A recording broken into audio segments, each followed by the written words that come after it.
Is this thing on? Welcome back to Big Mouth and fancy seeing you here in June. I'm very welcome, my friends, and especially my enemies. Come in, sit down, no touching. I don't do the touching. Now, how did I miss this conversation between Zack Snyder and a fan on Vero? So Andy Bucco says if he can bring back Clark with the mother box, he could bring back his parents too, right? So Zack replies, his father was disintegrated, and by the time he would have tried to bring back his mother, too much decomposition would have occurred. Remember, Clark doesn't decompose like the rest of us. Well, I love the way he talks about Clark like he's a real person, but that's awesome. It just shows you, and I think everyone said this already, how deeply Zack sees these things. And, you know, there's no plot hole there. You can't bring back human beings because they decompose, but you can bring back Clark because he doesn't decompose. And actually, that's mentioned in Joss Whedon's theatrical cut of Justice League 2. So it's all there for you. And it's just such a shame that a man who's so passionate, so talented, was forced off this project and off this franchise. But why did it happen? That's what I want to talk about today. What went wrong? Who was in charge? Who are the players? Who, you know, what happened? And I think it's pretty easy to kind of surmise what happened here because I've discussed this already with you, but I want to put it to you in layman's terms because in 2013, or let's say 2012, there was an announcement that Christopher Nolan would play a Godfather type of role in creating a DC cinematic universe. Then Christopher Nolan decided to bring in Zack Snyder and his wife Deb. They had dinner. They couldn't really see how they could do a Superman film. But then when they read David S. Goyer's and Christopher Nolan's script, they saw it. They liked the real world, gritty, kind of relatable situation and story, and this kind of alien invasion story that David S. Goyer and Christopher Nolan come up with. So then they began making this film. So at that point, Christopher Nolan is making the big decisions. He's brought in Zack Snyder and he's kind of, you know, assured him that you are the daddy here. You are in charge. You can put this universe together. So that's what Zack Snyder does, along with David S. Goyer, Zack Snyder. So they all put this film together, and then they put Batman v Superman together. But Christopher Nolan really is not involved in Batman v Superman. It really is David S. Goyer's and Zack Snyder's baby. Because David S. Goyer, as well as co-writing the screenplay for Man of Steel, he also obviously co-writes Batman v Superman with Chris Terrio, who is a good friend, of course, of Ben Affleck, who have worked together before. And, you know, Chris Terrio is a critically acclaimed Oscar-winning writer, and I'm really excited to see what he does with the Rise of Skywalker. So the sensibilities of Batman v Superman are very different, and you can tell that Chris Terrio is really the lead writer here, with also the sensibilities of David S. Goyer. I think the Batman v Superman screenplay is amazing. So at this point, in this junction in point, you still feel that Zack Snyder is running this thing. You know, Christopher Nolan brought him in. He's in charge. He's setting up the Suicide Squad. He's casting these people. He's brought David Ayer in. He's brought Patty Jenkins in for a Wonder Woman film. He's cast Gal Gadot. He's cast Henry Cavill. He's cast Ben Affleck. He's in charge. He's running things. Now, because of the reaction to Man of Steel, they decide to make Geoff Johns Chief Operating Officer. Now, Geoff Johns said during Man of Steel, no one would listen to his advice. No one would take his advice. They didn't listen to him. He did this in an interview before Justice League was released, and I did a video on it at the time. And I think this is where things became very, very interesting, because at that time, when Geoff Johns does get a bigger say in what's going on, who's in charge, Zack Snyder or Geoff Johns? You know, Kevin Tsujihara's running the whole studio, right? So what happens is after Batman v Superman, there's a bigger fallout to than there was for Man of Steel. Man of Steel was more of a blockbuster. Batman v Superman is very a tall, very independent movie based. It's not a typical CBM. The sensibilities, the dialogue. You see, when I first watched Batman v Superman, I was very surprised. The independent movie feel I had, the amount of dialogue. The first hour or so is more dialogue than action. Now, I was surprised, but not disappointed. I thought to myself, as I'm watching this film for the first time, this is really brave. This is a really ballsy decision. Oscars all round. The critics are going to love this. I haven't read reviews yet.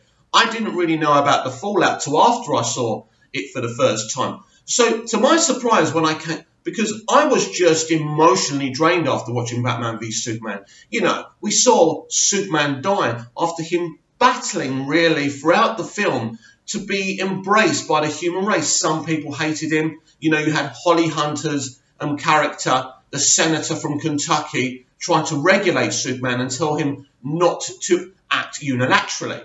So there was a lot of great talking points. It really is like, if Superman was real, how would this work? And I like that. But then, obviously, the people who were angry didn't like Superman being, I suppose, so deep, not being the happy, jovial Christopher Reeve Superman. Now, that's not me putting Christopher Reeve Superman down, because without Christopher Reeve Superman, I would never have fallen in love with this character. And it's been a love story that's helped me through some terrible times and some terrible times right now. I want to make that clear.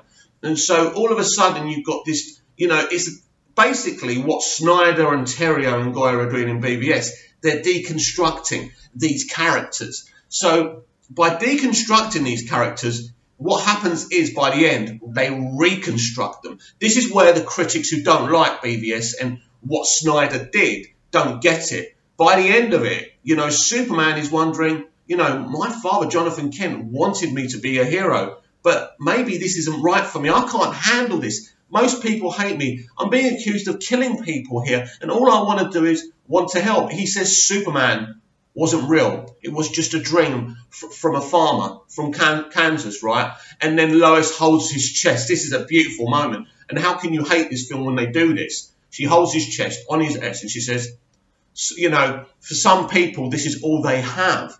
And I cried because I think, and sometimes in my life, this insignia has been all I've had. So really great writing, whether it was Chris Terrio, David S. Goyer, or Zack Snyder. So when you hate on these people, I wonder why you're hating on them. Because it's very, as I say, yes, they deconstruct both of these iconic characters, but also what they do is they reconstruct them. So by the end of it, Superman embraces being Superman, and this is why he sacrifices himself, kills Doomsday, which basically enables Doomsday to kill him, but he saves the world, because Doomsday's not just going to stay in the United States. Doomsday's not just going to stay in Metropolis. And so in the end, yes, there's a deconstruction, but then there's a reconstruction. And again, this is what the critics didn't like.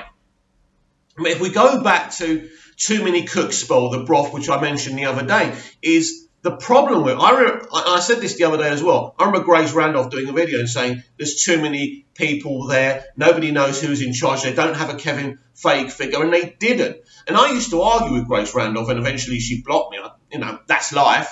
But I argued that really Jeff Johns was the Feige figure and Zack Snyder was merely a director. I didn't realise really what was going on, that you had Nolan who brought Snyder in to run this. He had a 5-movie arc. I really only found this out after Justice League and what was truly going on. So you had, you know, you had Snyder there, meant to be running things. You had Jeff Johns. You see, so as I said yesterday, this is why I don't blame Jeff Johns and I don't blame Zack Snyder. You can't have 2 or 3 people leading something. You need a leader. So now you've got a proper kind of thing going on where Walter Hamada is running it.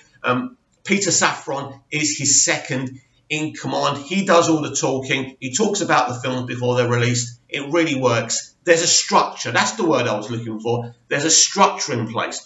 But during Man of Steel, Batman v Superman, Suicide Squad and Wonder Woman and even Justice League, there wasn't a structure in place. Who's running this thing? This is the problem. You've got a creative mind like Jeff Johns who wants to make the decisions. You've got a creative mind like Zack Snyder who wants to make the decisions. Who's going to make the decisions? They come from two different worlds. You know, at the end of the day, I mean, if you look at Walter Hamada and Peter Safran, they come from the independent movie. They come from the horror movie. They come from New Line Cinema. So what they're doing is very independent.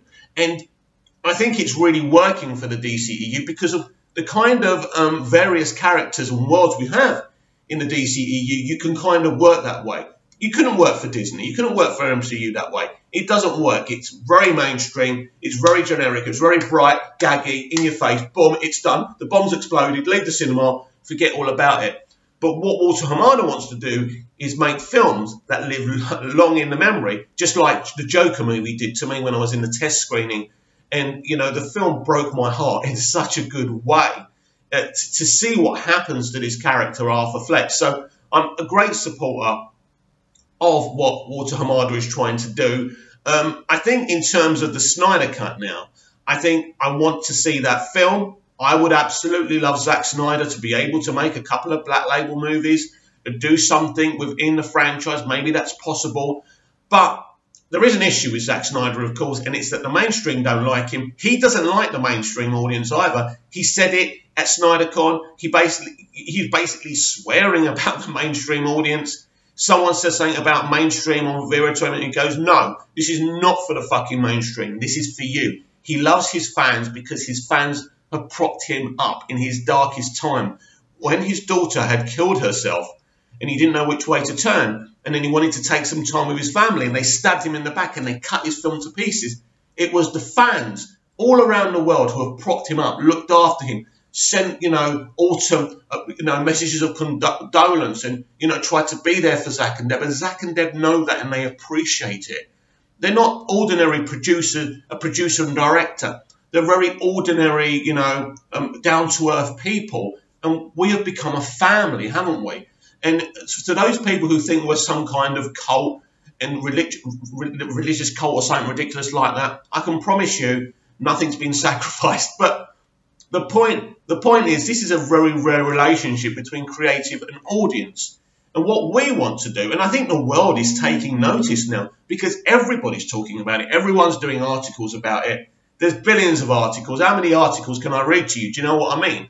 But the beautiful thing is now, this movement, the Release the Snyder Cut movement, is in the mainstream now. And I want to tell you something that I shouldn't really tell you, but there are multiple rumours out there that have come to me that are saying that Anne Sarnof is actually going to conduct an internal investigation into what happened with Justice League. She wants to talk to all the players. She wants to bring Sujihara back in for a chat. She wants to talk to everyone who was involved with the decision-making. And then what I've been told is the final person she'll speak to is Zack Snyder. After this internal investigation, she will decide if what happened was unethical, and then she will finally make a decision on the Snyder Cut. So all this is going to take time. This is going to take months, but we'll see what happens.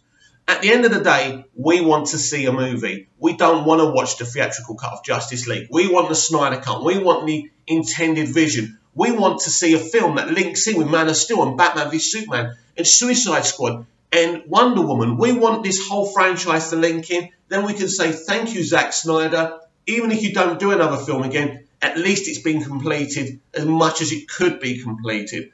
And that's why I see. So this is why when I look at this situation and people try and put down Walter Hamada or Jeff Johns, I don't look at it that way. I look at Jeff Johns and Zack Snyder as two men in very difficult positions, because what happens is you've got a studio who says, come in, Christopher Nolan. We want you to be a godfather to this DCEU. We want you to bring in someone who can run this thing. Christopher Nolan does what he wants to do because he wants this universe to be the kind of universe that he would make it.